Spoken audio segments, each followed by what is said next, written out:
science fiction. We make no guarantees, however, how long it will remain fiction. Fiction. Fiction.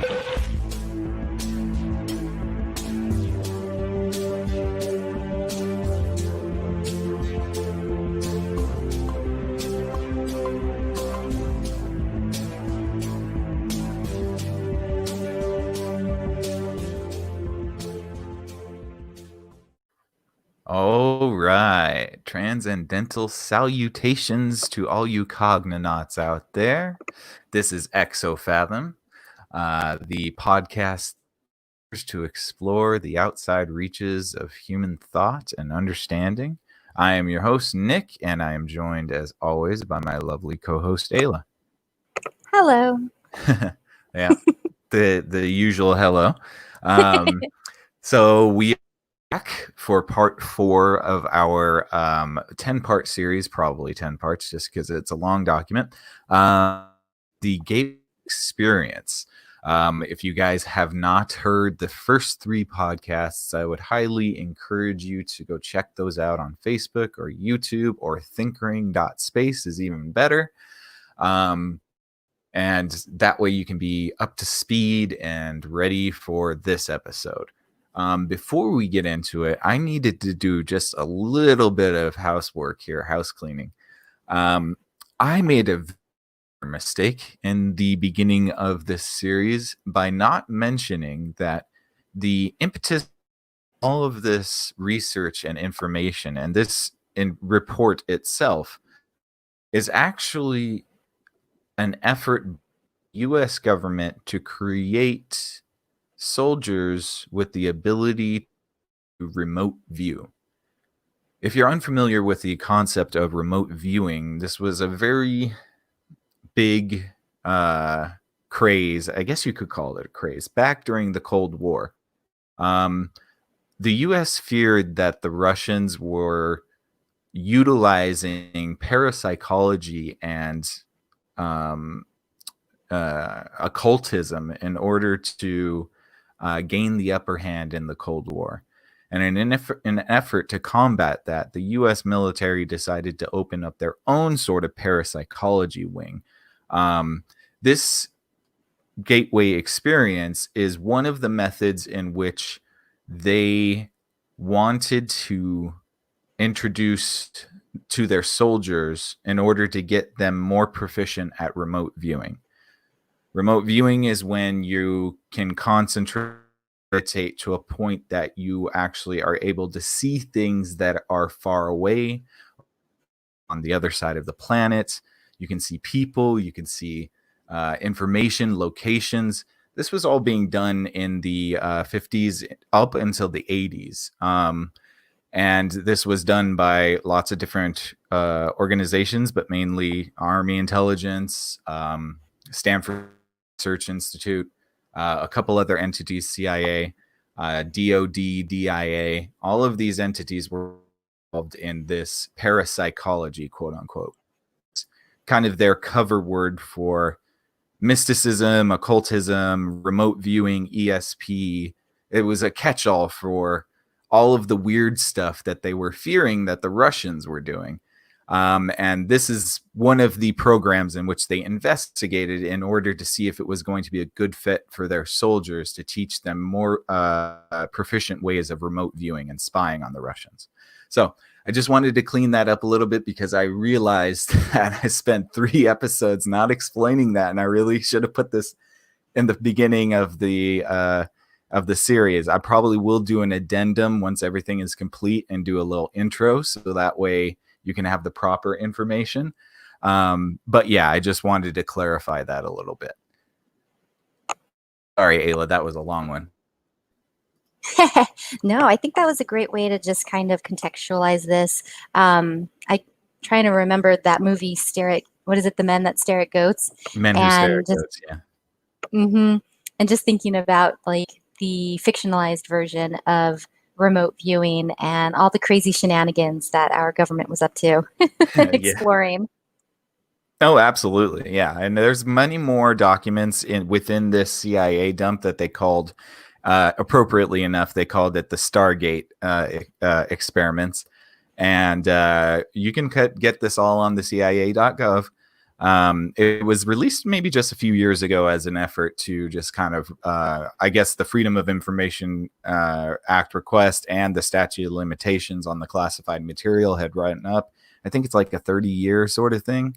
So that's why we're starting to see these programs more and more. Yeah. Good stuff. So without much further ado, we have a pretty cool section for you guys this time around. So let's see if I can pull this up real quick. Ayla, do you want to give us any preamble, or do you have anything to add? Well, so I would just do a quick recap. The last time we were talking about all this good stuff, we were just talking a lot about consciousness, brains kind of having these weird go, no-go systems that kind of lean towards a predictability nature of the brain to kind of have causal events and be stuck in this world. Right. But I feel like the next couple sections are going to go into transcending that by means of whatever it is that we call consciousness. This mystical kind of thing that we all are aware of, but have a hard time kind of pinning down. Absolutely. Well said. Yeah. Thank you. So do you want to get us started into number 17, self-cognition? Yes. So here we go. Ladies and what is it that tiger lady says? All you cool cats and kittens. Cool cats and kittens, yeah. We'll All have right, to so think of one for our crew. I was gonna try to say all you cool cognonauts and transcendental minds. Cognonets. Yeah, that That's a little bit of a mouthful, though. I don't know. I know. And at this age, I mean, we should just keep it neutral, but I don't even know like Gender what that neutral, would be yeah. from like cognots. And so okay, moving on. So here it starts out, self-cognition. To complete our outline of the process by which the mind achieves and exercises consciousness, we must also describe the mechanism which accounts for the aspect of human thought that differentiates it from the consciousness of plants or animals, i.e., self-cognition. Humans not only know, but they know that they know. They are able to monitor the process of their own thinking and maintain an awareness of it. Moreover, they can conduct a comparative assessment evaluating the functioning of their thought processes against various, quote, objective, end quote, standards they have adopted. Human consciousness can do this because it has the capacity to duplicate aspects of its own hologram, project them out, perceive that projection, put it through comparison with the memory aspect, where its evaluation standards of measure are stored, of its own hologram, and measure or sense the differences using three-dimensional geometry and then binary, quote, go, no go, end quote, pulse to yield verbal cognition about the self. Simple as that, right? Yeah, I don't know that we need to talk about that. That's pretty straightforward. Yeah, it's very guys. straightforward. Well, this little diagram here, which I think is kind of cool, is one of the illustrations of what they call the consciousness grid and how the human mind creates a hologram around itself. So the left hemisphere is the consciousness grid. It acts as computer software to reduce input from the right hemisphere to symbols and concepts, whereas the right hemisphere is the consciousness grid. Oh, no, both they are. Sorry. Reduces a three-dimensional, I really wish that this didn't get cut off, but three-dimensional holographic image to dimensional go, no go. So breaking it down, which is interesting because I thought that was the left hemisphere last time we talked about it, right? Gosh. Yeah, they're opposite. So I always remember it as like, if I'm left-handed, I'm like, ooh la la. So you're that exercising the right connects to brain. the right side. Exactly. Yeah. So the right side's going to be a little bit more loosey-goosey. Abstract. Does that answer that? Or is that is that what you were saying? Is it opposite? Yeah, or I is that think what they so. say? Oh, okay. Yeah, definitely. You know, I think probably I just got confused about some of, I mean, obviously I got confused because this is really confusing. Oh yeah, Anyways, it's I just like a wanted to have 16-faced die, and they're what's that? oh, I just said the image looks like one of those um, dice that has a lot of different sides to it, and they just Oh slapped a yeah. face in the middle, and we're like, oh yeah, Well, see, it's okay, see, interesting. this is this and this and that. Well, it's interesting that the kind of like a tetrahedron, right? The Merkaba, Yeah, yeah, the hippies, man, the they're on hippies it. knew. They totally knew. The hippies always know, guys. I Yeah, mean, listen come to on, him. so true. Well, anyways, just a couple points on this.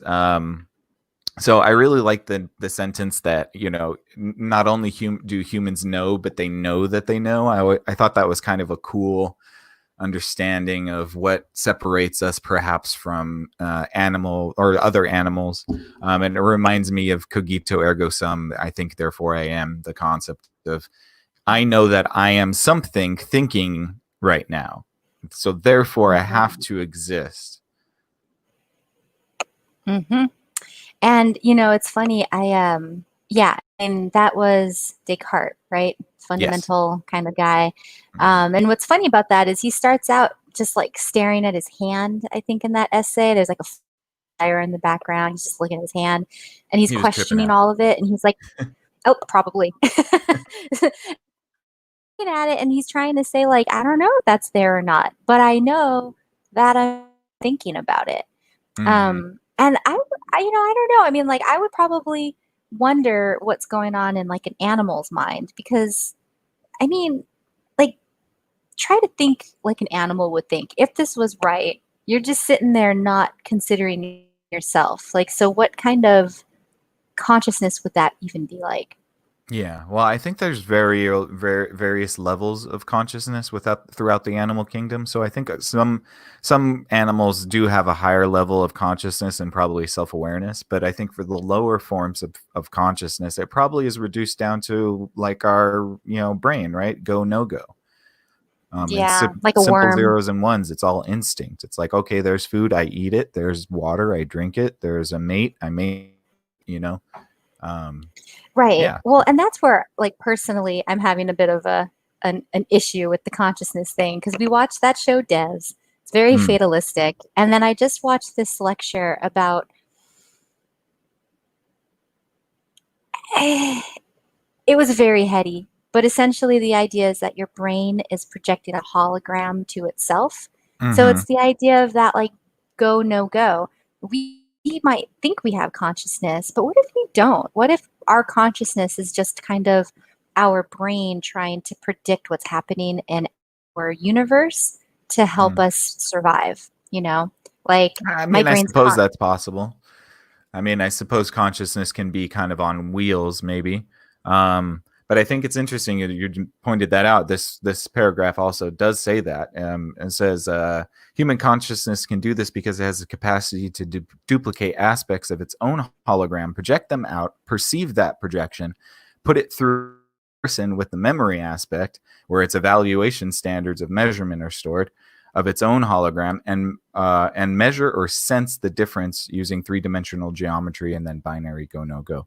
So I think it's kind of cool that we use in order to make sense of our world and our understandings and our existence and our reality. What we do is we project our little hologram self out into the world and then reference everything else compared to it. So, you could look at somebody and, them acting a certain way, and that triggers the go no go aspect of your brain. And therefore, you either emulate them or you know that you don't want to do that type of thing. Adds to your sense of self because you've been able to define your self off of a behavior that you may or may not want to integrate within you. hmm Yeah, well, and I guess that would speak to that free will kind of hope that we all have. But the guy I was listening to, he's a neuro. It's like the name's escape. He's like a brain guy. He studies the Sam brain and Harris. psychology. Sam And Harris, he, right? no, it was this other guy Hmm. from the University of like Manchester. Where was he? His name is, hold on. Well, yeah, the concept of free will is kind of an edgy boy topic nowadays. I know, but his name was Intellectuals like to Anel. claim that there's no such thing, and Well, this guy's name was Anel Seth, and he said that your brain hallucinates your conscious reality. That's probably like a whole nother podcast, but in brief, he's talking about the sense of perioception, which is your internal like organs understanding like what's happening in your outside world, and that your brain is the whole brain's function is to make sure your internal organs do what they need to do in reaction to your environment. And like it's very complex obviously, but like to its simplest form you're still just this like bag of skin and organs, which was yeah, so I think creepy. And I mean, he it's has just some so hope in there too, and it's nihilistic. kind of cool, but no, I mean, well, I don't know. I mean, we'll keep this paper, we can talk about that another day, because I Yeah. can see it going both ways. And I think that as we get to like section 22, you're gonna see something where it could go either way. I'll leave it there because I don't want to spoil anything. All right. So you want to take us Just to 18? remind me at section 22. Yes. Okay. Okay. Section 18 is called time, space, dimension. It starts out as follows. Up to this point, our discussion of the gateway process has been relatively simple and easy to follow. Now the fun begins. Now I'm just going to say I had a hearty laugh at that paragraph. Oh yeah. But Yeah. that's neither here nor there. I'll keep going. Gateway involves more than just perception of those aspects of the universal hologram which can be accessed in the dimension of time-space as we know it. To explain how and why human consciousness can be brought to transcend the limitations of time-space is the next task which must be addressed. To do this, we must first appreciate what time and space are in order to understand how the dimension that they constitute can be transcended. Physicists define time as a measurement of energy or force in motion. In other words, it is a measurement of change. However, in order for energy to be in motion, it must first be limited in some way within the confines of some sort of vibratory pattern so that its confinement gives it the capacity for being contained at a specific location, which is distinguishable from other locations. There's a parenthesis, space. Energy which is not confined is force without limit, without dimension, without the limits of form. It is infinity, cannot move because there is nothing beyond infinity, and is therefore outside of the dimension of space. It is also beyond space because that concept implies that a specific energy form is limited to a specific location and is absent from other locations. But if energy is in the state of infinity, there are no boundaries, no here to differentiate from there, no sense of area. Energy in infinity means energy uniformly extended without limit. It has no beginning, no end, no location. It is conscious force, the fundamental primal power of existence without form, a state of infinite being. Energy in infinity is said to be completely at rest and therefore cannot generate holograms so long as it remains utterly inactive. It retains its inherent capacity for consciousness in that it can receive and passively perceive holograms generated by energy and motion out in the various dimensions which make up the created universe, but it cannot be perceived by consciousness operating in the active universe. Energy in the state of inactive infinity is termed by physicists as energy in its absolute state, or simply the absolute. Between the absolute and the material universe in which we experience our existence are various intervening dimensions to which human consciousness in altered states of being may gain access. Theoretically, human consciousness may continue to expand the horizons of its perceptual capability until it reaches the dimension of the absolute, at which point perception stops because the absolute generates no holograms of or about itself. Well, they really didn't lie about the fun part beginning, right? It's hella fun, guys. This is so fun. Yeah, I didn't read that paragraph 10 times and mark it up with all of the spaces and pauses because damn those clauses. Um, but I thought it was good in the sense that like that middle section, which Nick did like 300 of, Yeah. um, if you're watching this live, it basically it's just all defining it, right? Like I noticed each sentence, it's just saying like energy, it is infinity, infinity beyond space, this. So it's getting at that what is it? Kind of just like the consciousness, energy, and forces limitlessness, I suppose, Hmm. Yeah. before it starts doing its thing. Yeah. I think it was with the fabric of potential. That's what I was thinking about it as.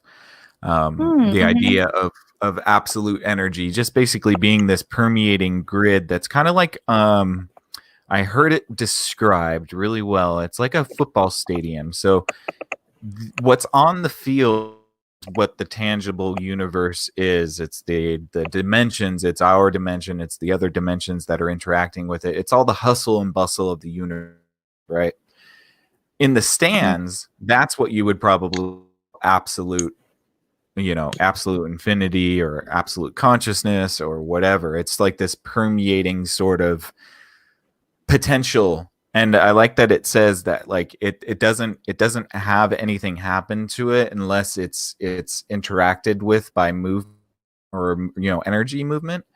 Mm-hmm. So therefore it's kind of like this blank canvas in which energy and potential can manifest, but it itself isn't necessarily doing the manifesting. It's just kind of conduit in which the manifestation of reality and universes can take place. Mm-hmm. Well, and yeah, and they even say there are no boundaries. There's no here to differentiate from there. And it's, yeah, so I mean, and I think that's just like to just take a minute because they say also energy um, in infinity. And I don't know. I guess I'm just thinking of energy. I went a little bit more in the esoteric of like, um, well, yeah, let's just take Star Wars, for example, because they actually use the word force here. Um, the idea of that is tapping into something beyond yourself, beyond the physical realm. It's almost like a recognition of consciousness, intangible, hard to describe, but you're aware of it, and understanding that that has to be an extension of something else, right? And Yeah. Well, I mean, here it's this is breaking it down into like more technical stuff, but I feel like something like in our hearts almost resonate with this too. oh, certainly, yeah. Well, I like that they call it conscious force. The energy unconfined is infinity, which is then conscious force. So to Mm-hmm. me, that would suggest that everything that reality is just basically this consciousness energy that gets tapped into for brief moments in time, well, in our dimension, anyways. And then otherwise, it remains inert, which is kind of an interesting concept that everything is outside of our or known dimensions, and even outside of those dimensions, anything with the activity in it, basically in existence, is all working within the context of this blanket of potential. And let's see. I think there was also a point where Oh, it I said, thought that was well said. "Oh, sorry, what?" Oh, I just was going to agree with you. I like Oh, the yeah. idea of consciousness as force as well. I mean, Mm-hmm. Yeah, no, definitely. Yeah. right? Like because force denotes some sort of like manifestation, right? Like so you have thoughts that you think are just thoughts, but if thoughts can actually create movement in some way or have the potential at least, that's Mm-hmm. kind of an exciting thing to consider. Even Oh, if it's not absolutely. on the field, but it's in the stadiums, using your example. Right. Yeah, yeah. No, absolutely. I think it's kind of a cool concept. I mean, it's something that, we've heard from many cultures and religions and peoples, and the concept of prayer, the concept of positive thought, the concept of good intention, the concept of bad intention, you know, like I think we take it for granted the statement thoughts shape reality. I think we take that for granted much too often, because we kind of relegate it to, you know, hippy dippy BS. But I don't know if that's all it can be described as.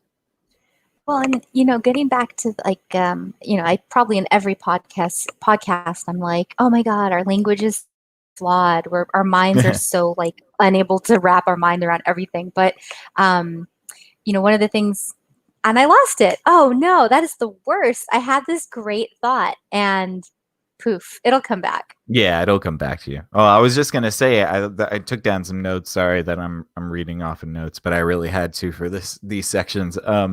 I understand.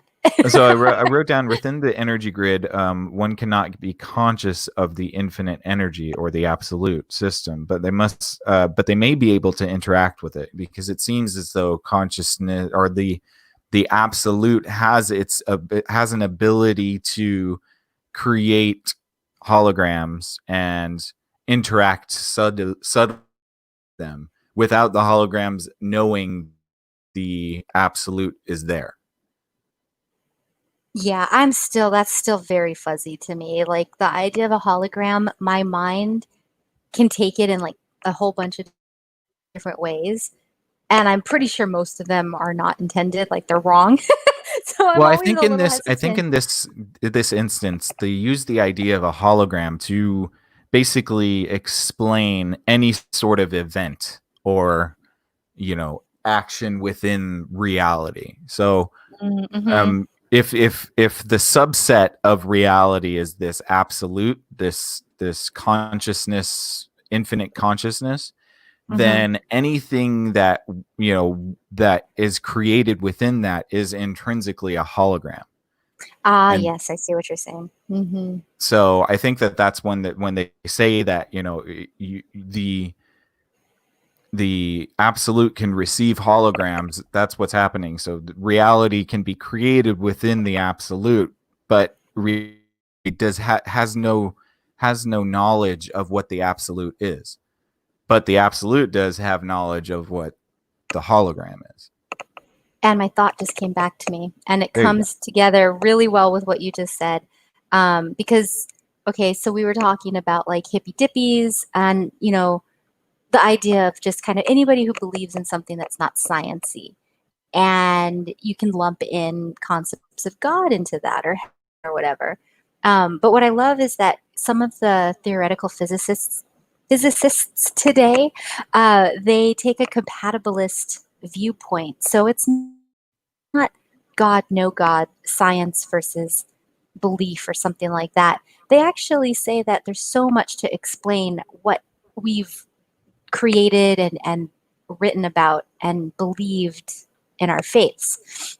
So for instance, like the God particle, like the little, like the atom, you know, they call the first thing the atom, and like all those little things, but more so the idea of like prayer tapping into absolute without even realizing it, versus physicists who use math to get into it and to kind of grasp it. So I guess that's kind of what I was saying before, is just like our language is pretty flawed. We're trying to claw at it within our little hologram as best as we can, and we use a lot of different names to describe it, or describe what we know is there, we can feel. That's my thought.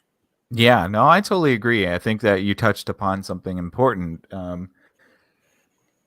The concept that, you know, ancient civilizations and civilizations in general, they've known this stuff for a long time, but since we have such a need for us to understand things scientifically, it's almost as if we have to rediscover all of this stuff within the Right. lens of science in order for it to be valid, when for thousands of years we've known these things to be true through the parables of religion, through the parables of mythology. And it's funny because you see, you know, science trying to make sense of all of this stuff, and they seem to only fortify those parables and mythologies. Right, exactly. And I remember sitting in a lecture and they were just talking about the Big Bang. And again, you know, the Big Bang was a big moment, what happened before it? What started? Like, you know, like what? So, like, the more that you start to define what's going on, it's almost as if you have more questions, which is beautiful. I think, like, we're always trying to figure out, understand, which can open a whole nother other can of worms. If you talk about like didn't you say at some point there's this concept floating out there that we're like a consciousness trying to understand ourselves in the microcosm of some larger consciousness trying to understand itself too? Yeah, I think in our last episode, one before that, we were talking about kind of like the fractalization of the universe, how the macrocosm and the microcosm are connected. And we were talking about dimensional thinking and the holographic universe, and we were saying that if the universe may just be points in another universe, that's a single point inside of another universe, and it kind of is elegantly illustrated by your just said regarding science. The deeper we dig into these things, the more we understand, the more questions that it brings up. It's the idea of the Russian nesting dolls. I think we talked about that too. When you open one, there's another one right in front of you. It's just a continuation of the question that we're constantly battling with. And I think that the nature of reality is so that the closer we get to an answer, the more questions it leaves us instead of answers. And that's so beautiful. I can appreciate that stone in the water. So in the last episode, they talk about what a hologram is, and you have a bowl of water, you put a rock in it, the rock creates ripples in the water, and then you remove the rock, and then you take a picture or a snapshot or whatever, Shine light through it. Or shine light through. Yeah, you do something crazy then. But the idea is that the creation of what started it has disappeared. Now we're left trying to figure out, like, where'd all these ripples come from? Oh wait, I found another ripple. Oh wait, no, this ripple is doing something against this bowl that we're contained in. What's this thing? So yeah, just to kind of go back to that one. Oh, that broke my brain. So what is the universe then? Where was it? Why are we just an impression of a universe? Where was it? Where did it go? Oh, that breaks me. I don't like that. Dude, this is me. If we're just a shadow of a universe and a shadow of what existed before, what was it before?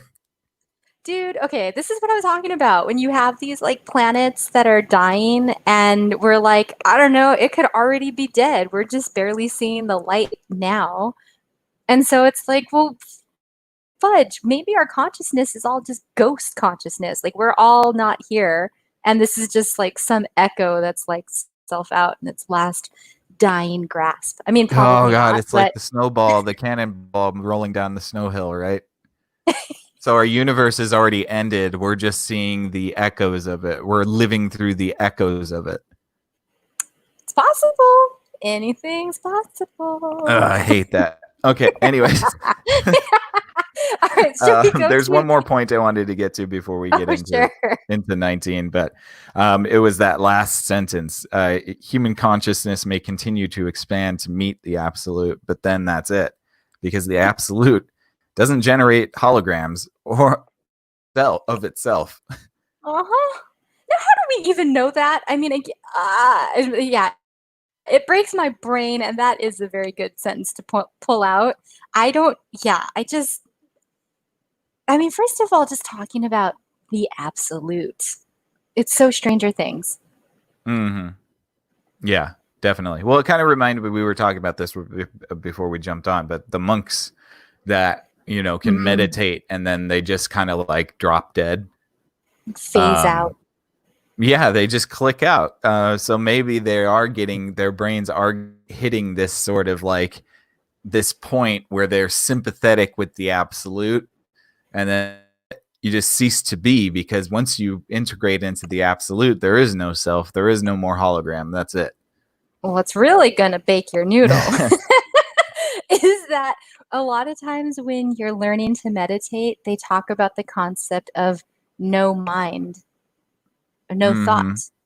And so, I'm not going to spoil a favorite show of mine, but at some point they allude to the fact that your afterlife is just going to continue on and on and on until you get to a point of such peacefulness and joy that you just decide not to exist anymore and Right. fold back into whatever it was you were before. And I mean, I don't know. I mean, it could be like tens of thousands of years and you're like, all right, I'm good. But even then, I don't know. I mean, well, maybe. I don't know. If you have every experience that you could ever possibly have in whatever like holographic heaven you end up in, if that's what happens, is there going to be a point at which you're like, yeah, I'm kind of done. I don't want to just phase out and have no thought. Reintegrate. But then what was the point? Yeah. Well, the point is that we all are going to reintegrate eventually. And I think maybe this is an illustration of the Buddhist philosophy, right? The concept that you come back life after life until you are able to raise your brain frequency to reach the absolute again, in which you hit nirvana and you break the chain of reincarnation. So does that mean then that if you're smart and you want to skip a bunch of lives and just kind of get on with it, that you would just go to a monastery now and start meditating? I mean, it would depend on past incarnations and your current karmic load, but I mean, you could certainly. It'd be like taking AP life. Yeah, Advanced yeah, it would placement. be a crash course. But I think the issue with Buddhism is that you have to be born into it. You can't just adopt it. At least you won't be reaping the same benefits and effects as if you were one of those kids that's born into a monastery or goes into a monastery when they're like 5 years old. Dude, one of my well, and that's such a great point. One of my friends, she immigrated from the Ukraine to America, and she's very artsy, very creative. If you're hearing and you know who you are, you're amazing. I miss you. But she would say sometimes that she wonders if she should have stayed because she was supposed to be there, or that she needs to have a journey here, and then like a part of her needs to go back and experience something there. And she was just wondering, like, is there a reason we're born where we are? And with it, like, and you can like say that too about families or cultures or backgrounds. Like, I mean, it's really just like a toss of a coin that you would be raised one way versus another if you're just kind of getting plopped on Earth somewhere objectively, you know? Well, I think, and I don't necessarily know, but I would venture to say that it probably has nothing to do with that. I mean, like, I'm trying to think, like, I don't understand a universe in which you were really good in one life and then you were born into a rich family in the next life. That doesn't necessarily mean you're going to be good in that life. No, I don't think that's what I think she means. I think it's like you have some sort of like reason you put in a certain spot because you were supposed to either like impact those people or know certain people or have a certain experience, which again, if it's all determined, she was destined to move anyway, but Yeah. I don't know. Yeah, I'm not sure. I mean, it's certainly possible, and I don't know, but I mean that would also mean that it is determined, right? Because it's either way, it is determinism. Because if that were supposed to happen, then it would have happened, right? But it didn't happen, Right. So, well, yeah, and then that gets to your Buddhist idea that like you have to be born into it in order to be able to level up, so to speak, or something. I don't know. no, I think you just have to start the training early. I don't think an adult going into a monastery for the rest of their life is going to yield the same karmic as somebody who went there when they were 5 and knows how to achieve the consciousness states easily. You know, like it's like like speaking a language or whatever. Like it's easier for you to learn it when you're a kid. You know, as an adult, it's going to be much harder for you to get anywhere. You might be able to scrape some of the off of your soul, but it's not the same as if you were a child. Yeah, I guess that makes sense too. We've been watching the Avatar a lot lately, and it's about this child that has all these powers and things like that. And a good show, really good show. But it it does bring back like that childlike sense, and it makes you think of your childhood, and just kind of sifting through all of the ideas that were integrated into you at such a young age, and how that kind of plays out into your kind of like older perceptions or something like that. Certainly. Mhm. Yeah. Good stuff. So, anything else for that section, Ayla? I don't know. I'm ready to intervene in some dimensions. Section 19. Let's go. Let's go. Okay, now just disclaimer. I know it's Planck's distance, but I can't help myself from calling it plonks. So if I say that, I do know how it's supposed to be said. Just FYI. It's very British. Okay, so it starts out. Yeah, I guess, huh? So he says, since the absolute is conscious energy in infinity without boundaries, it occupies every dimension to include the time-space dimension in which we have our physical existence, but we cannot perceive it. It overlays everything, as do many of the intervening gradients or dimensions through which the energies of the universe pass on their way to and from their home in the state of infinity, or the absolute. To enter these intervening dimensions, human consciousness must focus with such intense coherence that the frequency of the energy pattern which comprises that consciousness, i.e. the brainwave output, can accelerate to the point where the resulting frequency pattern, if displayed on an oscilloscope, would look virtually like a solid line. Achievement of this state of altered consciousness sets the stage for perception of non-time space dimensions because of the operation of a principle in physics known as Planck's distance. This is an aspect of quantum mechanics which applies to the fact that any oscillating frequency, such as a brainwave, reaches 2 points of complete rest which constitute the boundaries of each individual oscillation, i.e. movement up or down. Without these points of rest, an oscillating wave pattern would be impossible, since the points of rest are required to permit the energy to change direction and thus continue vibrating between rigid limits. But it is also true that when, for an infinitesimally brief instant, that energy reaches one of its 2 points of rest, it, quote, clicks out, end quote, of time-space and joins infinity. See Exhibit 3, next page. That critical step out of time-space occurs when the speed of the oscillation drops below 10 to the negative 33rd power centimeters per second, Planck's distance. To use the words of Bentoff, quote, quantum mechanics tells us that when distances go below Planck's distance, we enter, in effect, a new world. To return to our case in point, the human consciousness wave pattern reaches such high frequency that the pattern of clickouts comes so close together that there is virtual continuity in it. Then a portion of that consciousness is actually postulated to establish and maintain its information collection function in those dimensions located between time, space, and the absolute. Thus, as the almost continuous clickout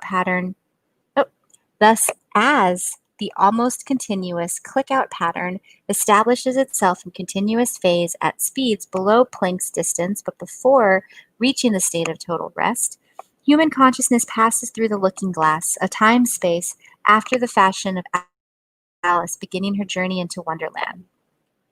The gateway experience with its associated hemisync technique is apparently designed, if used systematically and patiently, to enable human consciousness to establish a coherent of perception in those dimensions where speeds below Planck's distance apply.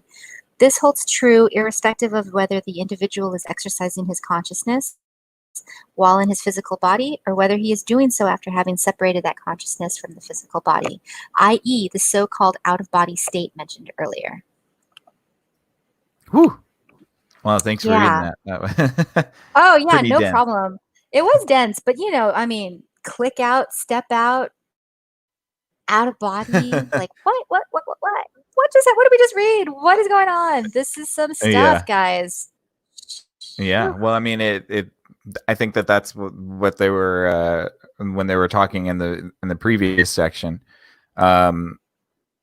That clicking out, your consciousness is being sent out of time space. So the whole objective is to get your consciousness in those brief infinitesimally small moments to clear of time space so that you can accumulate, when we'll get into this in the next paragraph, so, or maybe the paragraph after that, so you can accumulate more inertia in that dimension so that you can continue to go more. Yeah. No, I think, I mean, you're basically trying to get between time, space, and the absolute. So the absolute is this infinite, limitless potential void of energy, right? Force energy. But then time and space is this physical realm, and you're trying to somehow maintain your information collection function. So you're trying to like maintain your wits about you. Yeah. While traveling like Alice, beginning her journey into Wonderland. And I'm just curious, like, at some point in this, are we hear firsthand reports of people's experiences of this Wonderland or the absolute or the space in between?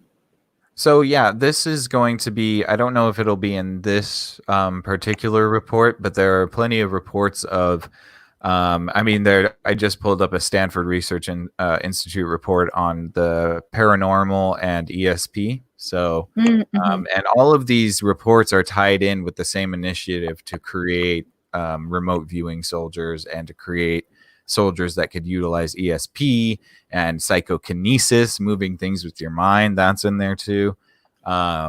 So yeah, there probably will be a more detailed description of what that experiencing the absolute infinity might be, but we haven't gotten to that point.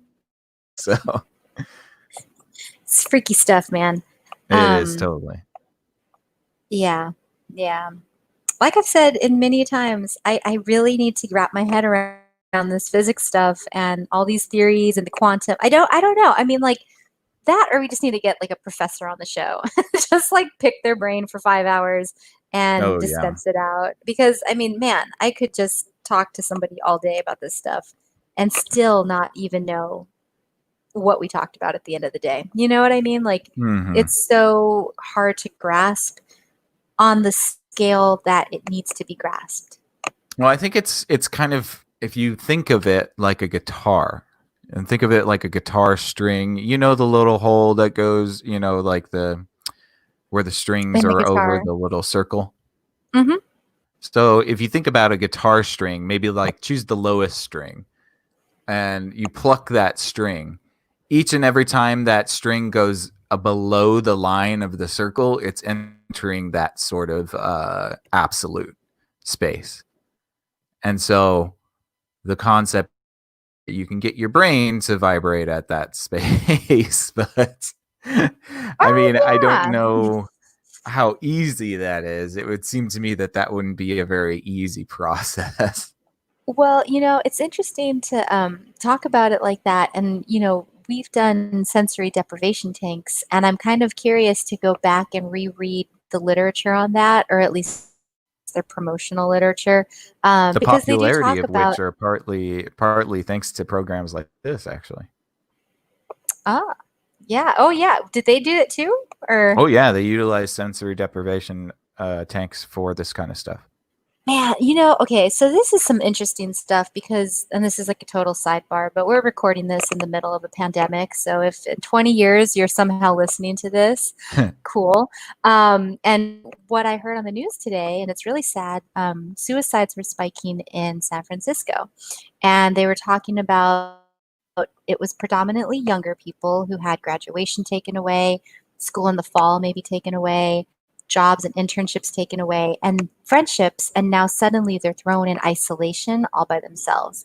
And they saw a huge spike. And I thought it was really interesting that they highlighted the idea of isolation that we use in our country as a form of punishment in our prison systems. If you're bad, you get thrown in the hole. So there's The a worst form of recognition, punishment. right? There's a recognition that being isolated from everybody, and even having, to some extent, your senses taken away from you if you're not able to see and everything, that this is bad. And yet, this is also the vehicle by which access the higher realms of consciousness and Yes. almost even transcendence. So in a lot of ways, that's like weird to In be reading small this after hearing that. in small doses. That's the issue. And there are reports Probably, yeah, that's a good point. Easy, okay. there are reports that I will probably show and talk about in the future, that talk through deprivation as a form of incredible mind control.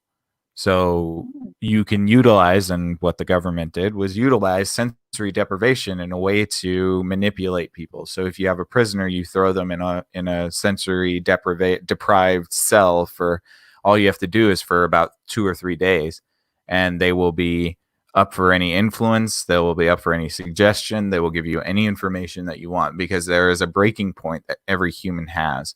And the KGB actually, during the era, trained their agents to be able to withstand total isolation for like up to a week. That's so bad. Yeah, like sensory isolation, everything. But the reason is that it's incredibly an effective method of breaking somebody's mind, and it only takes a few days to do it. Well, and you know what's interesting to think about it in terms of like cult leaders, because you think about it, prey on people who were already feeling isolated, homeless teens, drug addicts, people with no hope, no connection to others.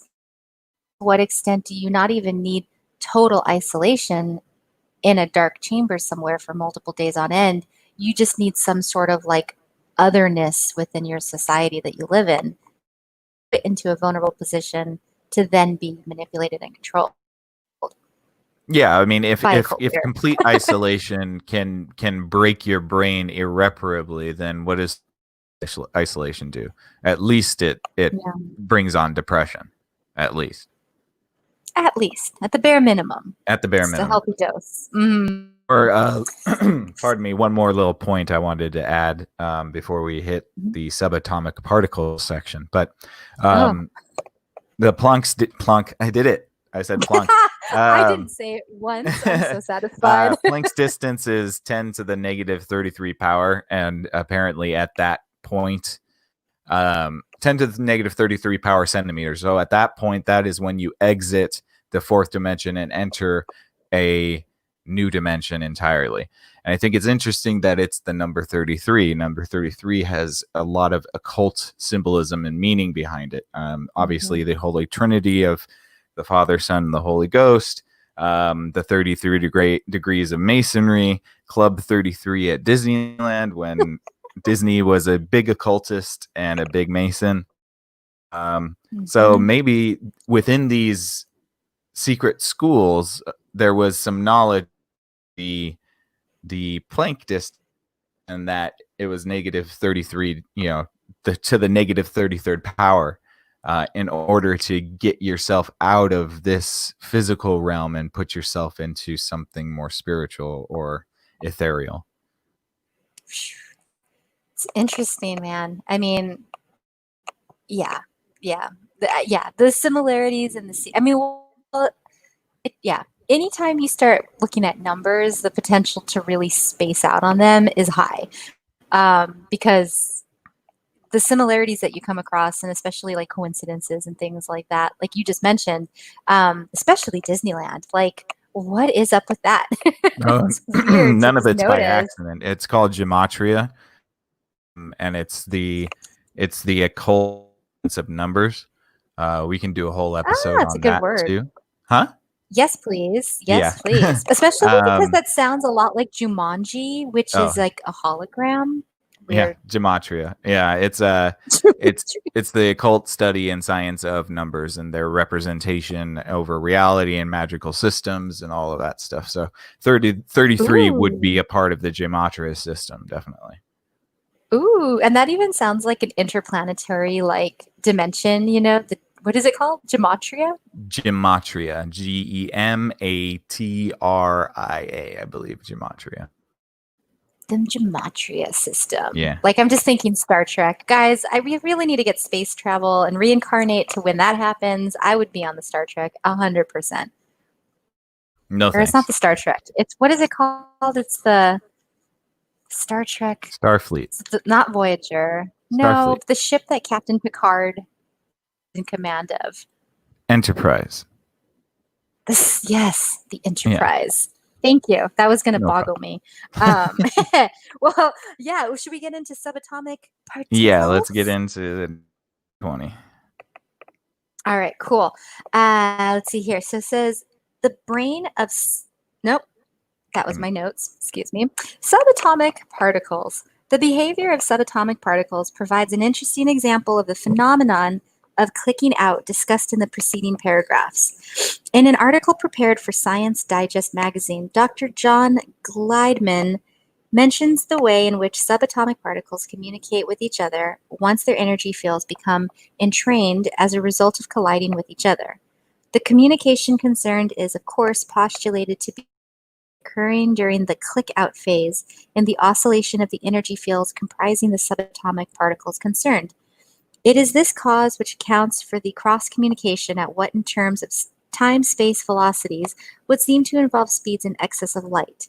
In reality, Einstein's theory of relativity is not being invalidated, but rather the communication concerned is taking place outside the dimension of time-space to which the theory of relativity is strictly confined. Specifically, Dr. Gliedman tells us, quote, quantum theory postulates a kind of long-range Siamese twin effect wherever two subatomic particles collide and then go their different ways. Even when the particles are halfway across the universe from each other, it says they instantaneously respond to each other's actions, and so in doing, they violate relativity's ban on faster-than-light velocities. Indeed, regarding attempts to quantify what is known about the behavior of energy in dimensions apparently outside of time-space, Bentov speaks about, quote, courageous physicists who are working on hypothetical particles called tachyons, which can move at speeds higher than light. The speed of tachyons starts just above the speed of light and ranges all the way to infinite velocities. Infinite velocities and tachyons. That is Yeah. a Star Trek word. Yeah. I'm going to look it up. We're going to define this. What? Oh, I said I'm going to look up the word real quick. But yeah, any thoughts on what we just read there? That is some stuff. Oh, yeah. Well, tachyons are hypothetical, theoretical particles that are supposed to move faster than light. That's what they are. But most Let's physicists see. believe that faster than light particles cannot exist. Ooh, debate. Sorry, let's get into it. Oh, yeah. No, but well, okay. So this section's really interesting, just because they talk about how Einstein's theory of relativity it exists in a closed system, that being the time-space realm, and that if you go beyond it, there's all these other potentials, which I believe is totally like the case. I mean, how can we even say that what's true here and in our galaxy, let's just say, is going to be the same everywhere in the entire universe? That's impossible. There's got to be some crazy stuff out there. Well, it certainly is a unifying theory, that's for sure. The problem quantum physics has with Einsteinian relativity is that they contradict each other. So this concept that Einstein's physics work within the fourth dimension, whereas quantum physics are able to blink in and out of dimensions, and that's why they don't have the same rules, definitely makes it a more unified theory. Now, I know that there's scientists fighting back against that kind of stuff, but I would say that it's a pretty elegant answer to a question that we've been thinking about for 100 years. And I would agree. I mean, I think compatible, elegant is a really good way to describe something that creates cohesion. You know, I mean, it's like, does free will exist? Does determinism exist? I would say they both exist. And a lot of compatibilist philosophers would say that you have free will in a certain extent, but then if you go larger than yourself, you do and you don't. And that's okay, because your experiences are still relative to your experiences. Just because you might not have larger free will doesn't mean you can't still exercise a small amount of free will within your time-space realm. I don't know. That's getting a little out there, and I'm sure there's lots of reasons to go against it. But what I love in this section is just the way that they kind of weave in conflicting theories and just say it's like that Russian doll. You go a little bit further out, and things can shift a bit, Yeah, and that's okay. certainly. So let's see. I had a couple points here. So entanglement travels faster than light. When two particles collide, their energy fields become entrained. That word entrained was also used in relation to the hemisync process, if you guys remember from a couple episodes ago. The idea is that you get your brain to oscillate or vibrate at a frequency that is sympathetic to the frequency or resonance of the absolute. And therefore, your brain is entrained with the absolute, and you're able to then quantumly communicate with the absolute in a manner that would be faster than light because you're both out of the fourth dimension. And so that would make the absolute or the outside the fourth dimension communication faster than light. Makes me kind of wonder, is time the only thing that keeps us from traveling faster than light then? Because the only way we can travel faster than light theoretically is to escape the time dimension. Yeah, perhaps. I mean, anytime you're talking about something and you're using a unit to measure it, take that unit away and it suddenly becomes uncategorizable and therefore limitless, right? Mm-hmm. Yeah, definitely. So I guess that begs the question. So if you're able to entrain your brain to the absolute, say you get your brain to buzz at Planck's distance, Click and you out. click out into the absolute. Is that where you can start to utilize things like telepathy and remote viewing? I think that that's what they're kind of suggesting, is that in that click out world or realm, that is where you're going to be able to do the things that they're trying to do, like remote viewing, like telepathy. So would that mean that these things are all possible if you merely if you're able to concentrate and meditate on it enough? I mean,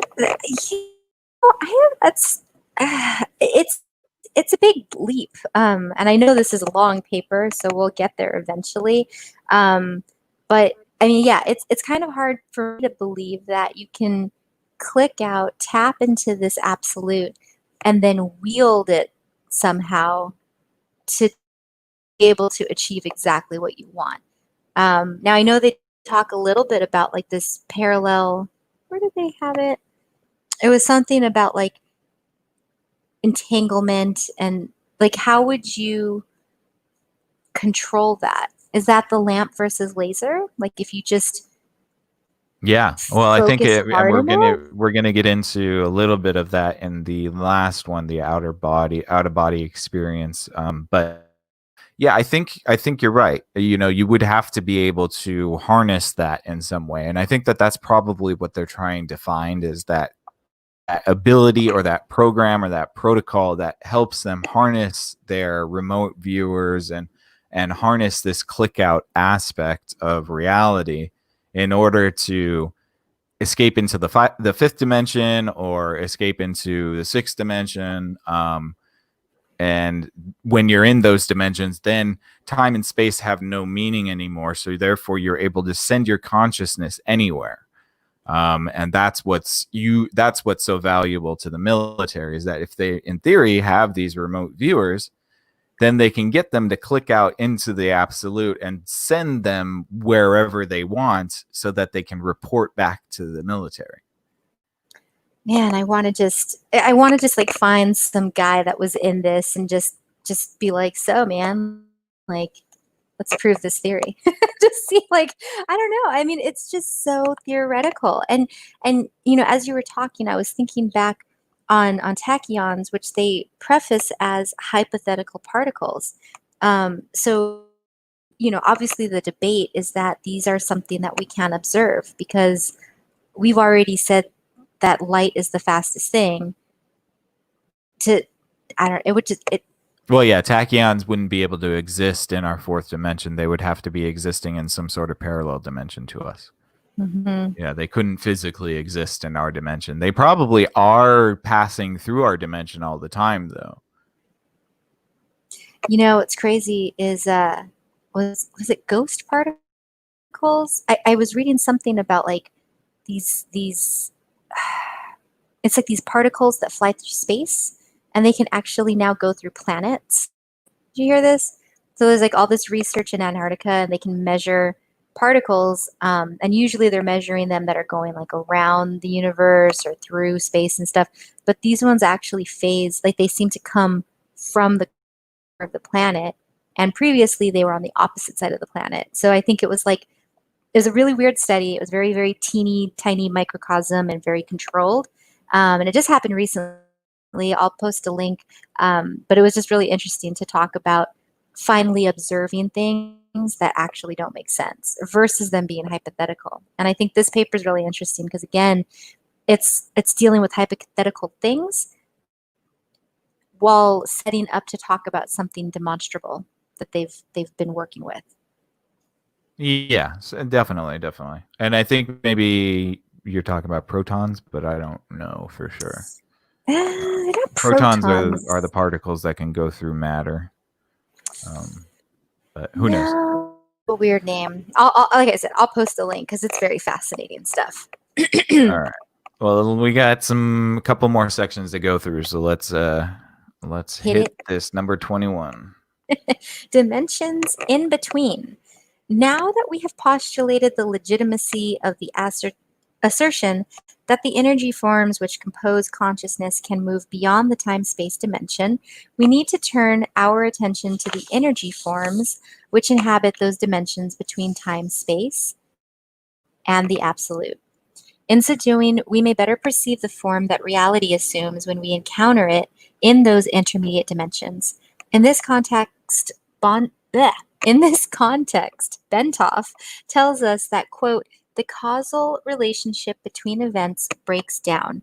Movements become jerky rather than smooth. Time and space may become grainy or chunky.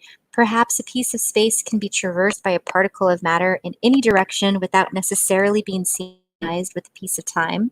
In short, a pair of events will occur in either time or space, the pair not being connected causally, but by a random fluctuation. End quote.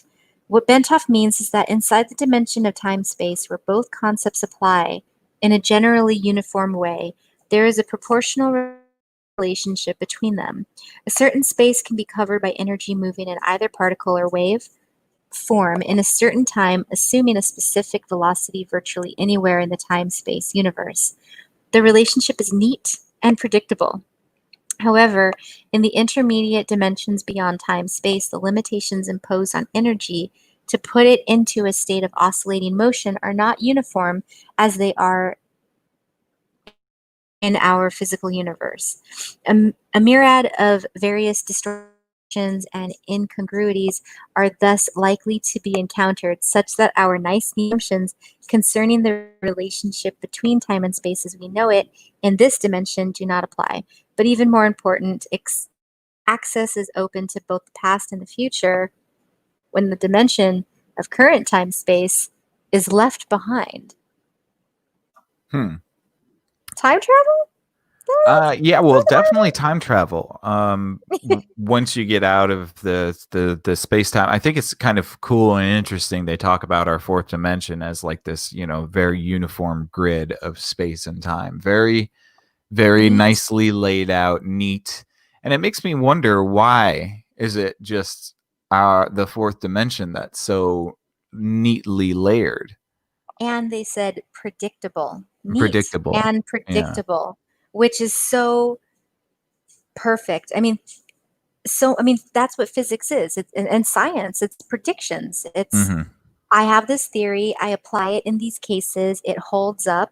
It's true until proven wrong, and it holds up in a world that's predictable. But then, like you said, you get into other dimensional realms, and you're getting into situations and theory that's highly unpredictable and bounces all over the place and just doesn't make a Yeah. lot of sense sometimes. What I was thinking of is like, okay, so does that mean if you get outside of the fourth dimension, then are there dimensions that have more time and less space, and then like dimensions that have more space and less time?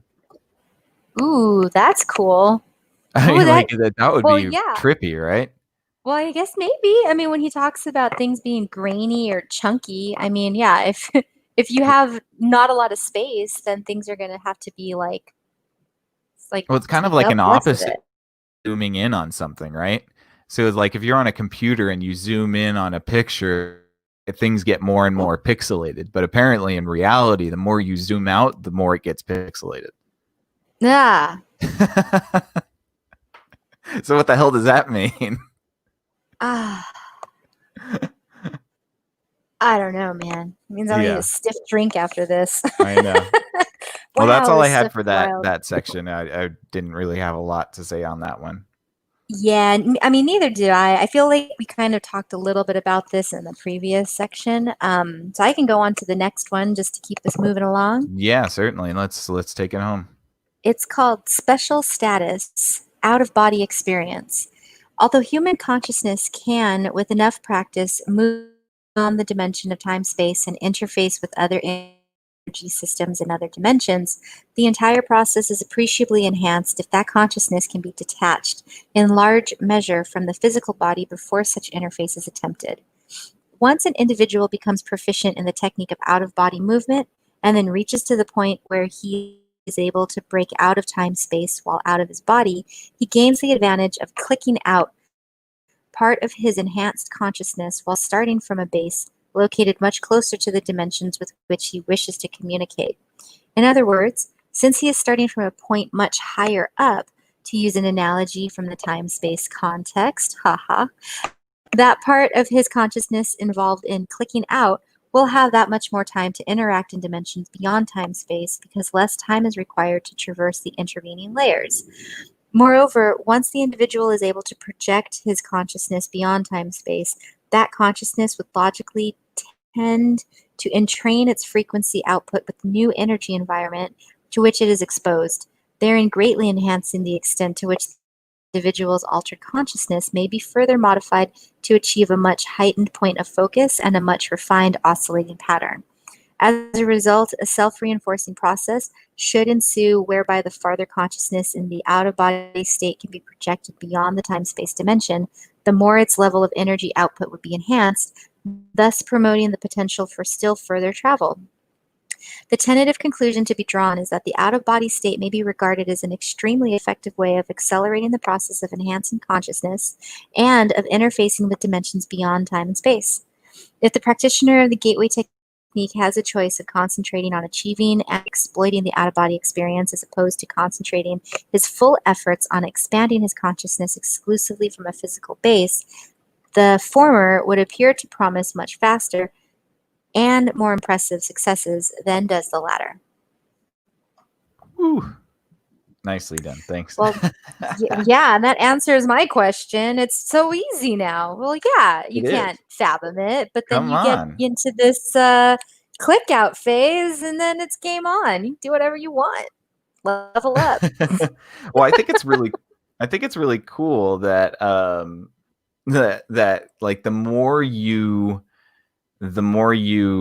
utilize or exist in that space, the farther you get to go, and the more you can actually remain in that space. To me, it kind of like it seems like its own self-propelling machine, maybe, or like I said, I don't know. I don't know how to explain it so much, but it's cool because their concept is like, okay, so we want to get you to this space where you can start to get close to the absolute. But once you're in that space, already kind of like in the upper echelon consciousness, and then they want you to go even further. So it's kind of like a Inception, where it's a dream inside of a dream. It's like first you need to raise your consciousness to a certain level, and then you need to raise it even further. And so maybe that's a demonstration of what the Buddhist philosophy is too, right? So you're living your life, and each time you live a better and better life, you intrinsically raise your vibrations so that the higher your vibrations go, the more good you do, the more you emit good in your life, the higher your vibrations go, the easier it is to access that absolute point. Perhaps. Or you just do the gateway experience. That's right. And you don't have to be a good person. Right. You just get to cheat. Yeah, that's right. Well, there was one more little point that I wanted to make, because it does seem to me like the concept of the Merkaba, right? If you're able to utilize your time spent as the fuel in order for you to travel farther, that's like the concept of the self-propelling machine, the clean energy, the 0 point energy, so to speak, which is all encoded within the shape of the Merkaba. So it makes me wonder, is the phenomenon of aliens merely either humans that are traveling in this state, or some sort of otherworldly entities that are projecting themselves here and not coming physically? Well, if that were the case, I would expect them to be much chunkier, Nicholas. Oh, yeah, that's right. Pixelated. Well, maybe that's why you can only see them as little dots in the sky, right? Right. Or that they look so distorted. I mean, like, what creature is so simple that it's like this little big head bobble thing with gray skin and big eyes? I mean, like, it's got to be more complex than that. Nah, that's what I mean. Like, right? Yeah, like the shadow of a future human peering into kind of like. A future human gets smarter, uses their muscles less. You know, if there's a nuclear apocalypse, then they're living in caves. Their eyes have to get bigger. You know, their brains get bigger, their bodies get weaker. Aliens are just like live from some sort of nuclear apocalypse that are consciously traveling back in time to try to tell us to stop. Yeah, that's some heavy thought there, Nick. That would be really sad if that was the case. I would be so sad. And, like, if I could just be omniscient for a second and just know everything, that would make me sad. Because I mean, like, I would love aliens to be proof of life out there, and I believe there's life out there. The universe is just way too big for there to be nothing. But at the same time. But if the universe is a hologram, maybe everything else is just nothing. Right. But it's just light. Right. And what if the rest of the universe is dead and long gone, and we're just in the portion of the universe that still exists? We're echo, where we're actually not even here. We're just like we're just a ripple of the universe. We're a ripple from the stone that was cast into the lake that is the universe. That stone's gone, and the ripples are fading through space and time. Well, that's a very uplifting end to our podcast. You're welcome, guys. Friday. Yeah. Well, thank you very much, you guys, for bearing with us through that one. It was a long one, but I think it was very fun. Like the guy said, the fun began, and super interesting. And I really hope that you guys found it interesting as well. Stick around for future episodes. Please like and subscribe, comment, share as much as you can. I know it's a pain in the ass to share stuff, and like, it's embarrassing sometimes, but we really do appreciate if you guys share the podcast with your friends. And we definitely want to grow, and we definitely want to get bigger, and hopefully provide something entertaining for our audience. And so thank you very much for taking this ride with us. Again, you can check us out on Facebook, on YouTube, at our website, thinkring.space. I know that Thinkring will be back soon enough. I believe that Jose is in the process of finishing moving. So hopefully we'll hear from him soon, and we'll have an episode with the boys. But in the meantime, we'll be doing lots of Exofathom every Friday night at 8:30 p.m. East. Sometimes we'll do a Wednesday or Tuesday show, but every Friday night, 8:30 p.m. is our time. And once again, you guys, thank you so much for listening. We hope you had a wonderful time, and we will see you next time. You stay out there, you cognonauts.